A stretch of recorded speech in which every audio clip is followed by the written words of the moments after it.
दोस्तों आप सभी को प्रभु यीशु मसीह के नाम में जय मसीह है और स्वागत करते हैं हमारे और एक नए वीडियो में। तो दोस्तों इंसान के अंदर में एक ऐसी एटीट्यूड है, जब वह कोई गुनाह या कोई गलती करता है तो अपने रिस्पॉन्सिबल में नहीं लेता, बल्कि वो दूसरों या फिर शैतान को ठहराता है और बोलता है कि ये तो हम नहीं करना चाह रहे थे, बल्कि शैतान ने क्या करवा दिया। और जानेंगे हम इस वीडियो में कि यह विषय को जानेंगे कि बाइबल हमें क्या बताती है। चलिए वीडियो शुरू करते हैं। आज का विषय है, क्या शैतान आपसे पाप करवाता है। दोस्तों पवित्र बाइबल इस बात पर बिल्कुल साफ कहती है कि जब हम पाप करते हैं तो उसके जिम्मेदार भी हम खुद ही हैं। देखते हैं बाइबल क्या बताती है। उत्पत्ति का किताब 3 अध्याय के 12 से 13 पद में आदम ने कहा, जिस स्त्री को तूने मेरे लिए दिया है उसी ने उस वृक्ष के खाने को मुझे दिया और मैंने खाया।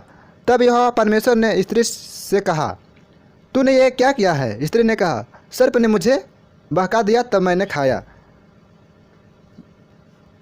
तो वहाँ पर देखिए दोस्तों, आदम और हवा ने आदम के बगीचे में पाप किया। वे खुद उस पाप के जिम्मेदार नहीं लेना चाह रहे थे, परंतु उसके विपरीत एक दूसरे पर क्या कर रहे थे, दोष लगाना शुरू कर देते हैं। वहाँ पर देखिए आदम और हवा सांप को दोष लगा रहा है। सब एक दूसरे पर क्या कर रहे हैं, दोष लगा रहे हैं। आज हम लोग अपने ही अभिलाषाओं में और इच्छाओं पर चलते हैं और हम ही उसके लिए रिस्पॉन्सिबल है। लेकिन शैतान भी पर्दे के पीछे छिपकर बैकग्राउंड में कोशिशें करता है हमें फंसाने की। लेकिन याद रखें कि पाप हम करते हैं, शैतान पाप नहीं करता। शैतान हमारा विरोधी है, वह परमेश्वर के लोगों की विरोधी है। वे हर एक जन का विरोधी है जो खुदा के साथ चलता फिरता है। और शैतान का एक ही मकसद है कि हमें खुदा से दूर करना।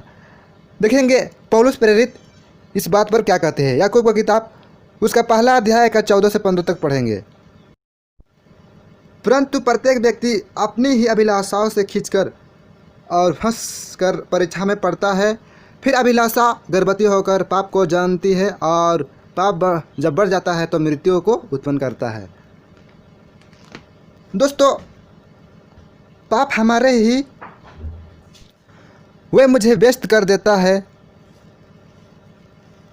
मेरा मन नहीं लगने देता है। प्रार्थना में बैठते ही मेरा माइंड बिल्कुल डिस्टर्ब हो जाता है। दोस्तों हो सकता है कि शैतान आपको रोकने की कोशिश करे, लेकिन जब तक आप प्रार्थना करना नहीं छोड़ देंगे तब तक वो आपकी प्रार्थना को नहीं रोक सकता।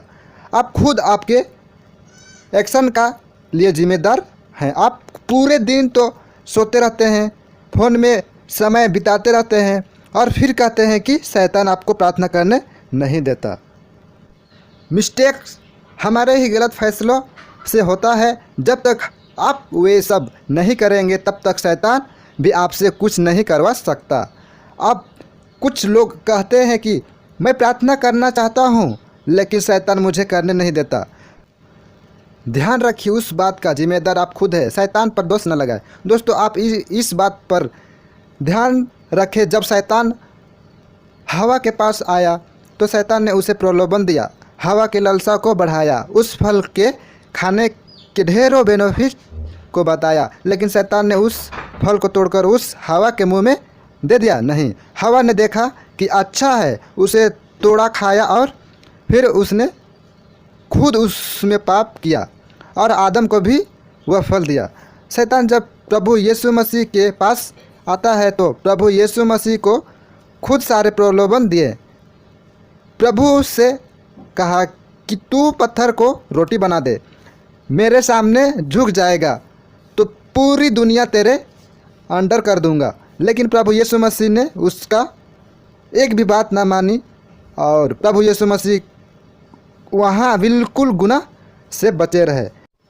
लेकिन परमेश्वर नर्क में न्याय करता है और इसका साफ साफ मतलब है कि परमेश्वर इस बात को जानता है, न्याय के लिए हम अपने गुनाह के लिए खुद जिम्मेदार है। आज बहुत सारे भाई बहन इस भ्रम में जी रहे हैं कि शैतान इनसे गलतियां और पाप करवा रहा है। वह ऐसा बोलकर सारा बात शैतान के ऊपर डाल देते हैं। लेकिन दोस्तों इस संदेश के द्वारा मैं आपका अलर्ट कर रहा हूं कि आप अपने गलती और अपने गुनाह के लिए खुद जिम्मेदार हैं, शैतान नहीं।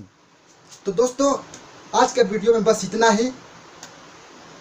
और आप सभी को परमेश्वर ढेर सारे आशीष दे, सामर्थ दे और अपने अनुग्रह में बढ़ाए। आमीन। जय मसीह की। Bye bye.